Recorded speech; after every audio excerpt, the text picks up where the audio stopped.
Hi, my name is Rosalind Lawrence, and this is class 5352, School Research Management, Resource Management. In regards to the first question about what are the requirements, well, in order for you to be a public school bus driver, you must first obtain a CDL license. That process kind of bleeds into question two when researching. In this district, for example, most of us coaches, we have our CDL. I thought that the process was fairly easy because of our district expectations, which align with the state. And because our district is going to reimburse you for the process of obtaining that CDL, they themselves provide you with the 20-hour course you need prior to being able to take those tests at the DPS office. In addition to, they make you do 20 hours of practice driving with a licensed bus driver on board. And then after you do your 20-hour course, you do your 20 hours of bus driving. You then take a 5-part test that the district has provided you with. And then from there, they basically recommend, or I guess you could take it regardless if you pass or fail, but they feel like they are better preparing you to pass those tests. Once you pass their practice test, they then recommend you go to the DPS office and take their test. Once you're given a permit, again, our district makes you come back and practice driving a couple more hours. And then, you have your CDL. From there, in order for you to maintain eligibility of that CDL, every 2 years, you are required to take an 8-hour refresher course. And again, our district has the capability to do that for you.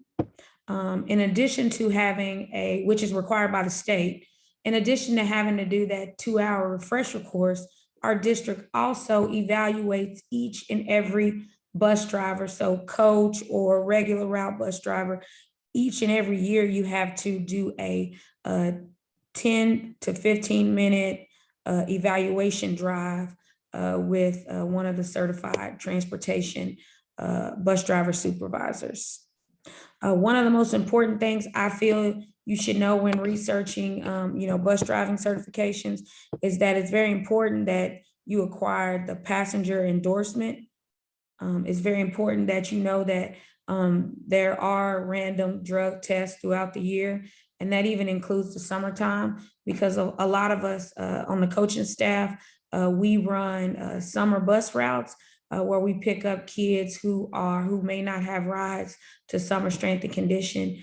Summer strength and conditioning, we usually rotate that. We have centralized pickup and drop off locations. So we also go through random drug testing throughout the summer. Something else you need to know, that if you ever acquire a DWI, by state law, you will not be eligible to obtain a CDL for at least 10 years.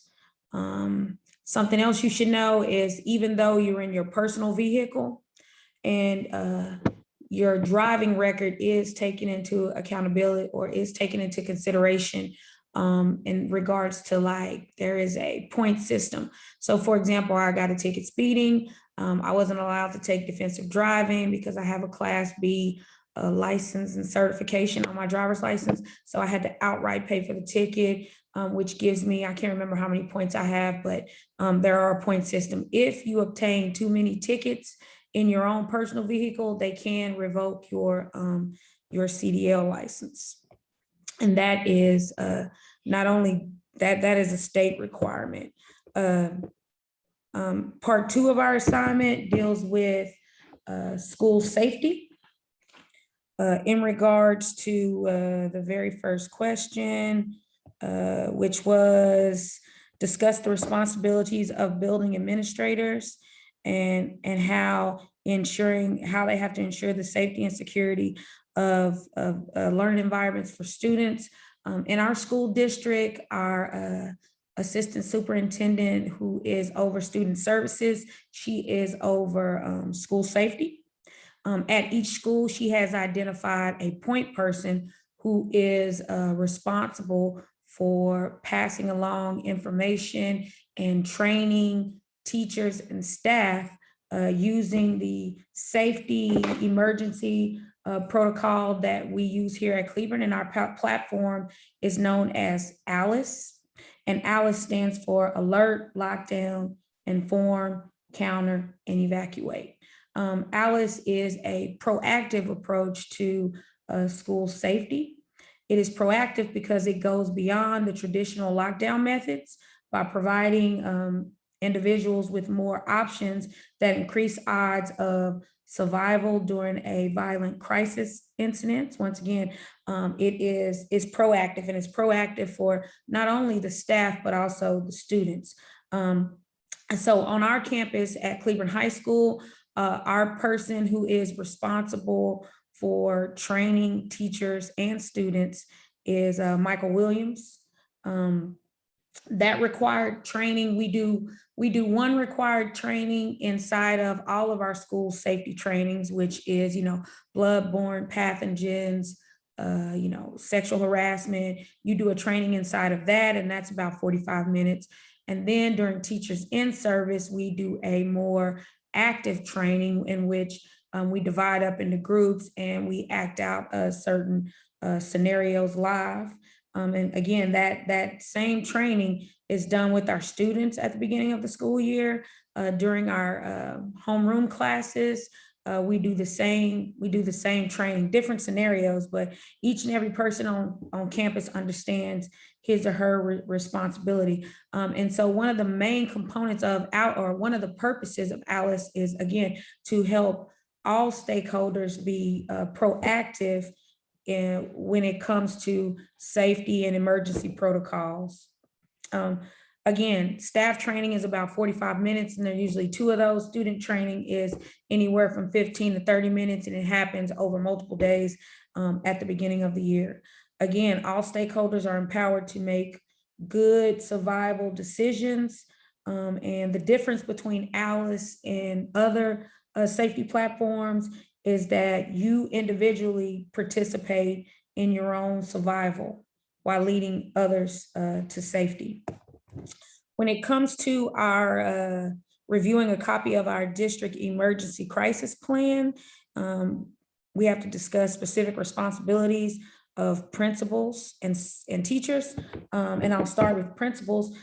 Principals, Michael Williams, he's one of our APs. All principals and all staff in the building are responsible for student safety. The principals are responsible for, in particular, are responsible for the implementation of the ALICE training to all stakeholders. So they're responsible for training teachers, staff, and students in what is their responsibilities if an emergency were to happen. And so what that means is they're basically responsible for anticipating potential danger and taking precautions to protect students from those dangers. Teachers are responsible for actually knowing the process. So when those events occur, you can direct students to the proper location, you understand the proper protocols, you know the safe words, but more importantly, you know how to react if there was, an active shooter or any other crises on campus. Again, this is a very different approach to other schools that I've been in. Yes, you stay put, but if that active shooter makes their way in the room, you have counter actions that you should do instead of just standing and waiting. And I think that's it. All righty, thank you.